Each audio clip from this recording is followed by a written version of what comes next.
गानचतुराय गानप्राणाय गानान्तरात्मने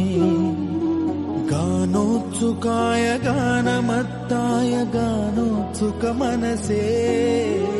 गुरुपूजिताय गुरुदैवताय गुरुकुलस्थायिने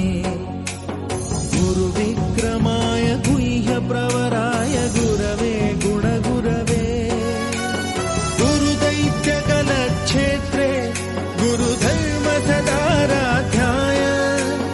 गुरुपुत्र परित्रात्रे गुरुपाखण्डखण्डकाय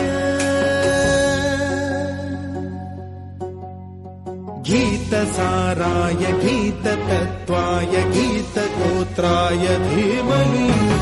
गूढगुल्पाय गन्धमत्ताय गोजयप्रदाय धीमहि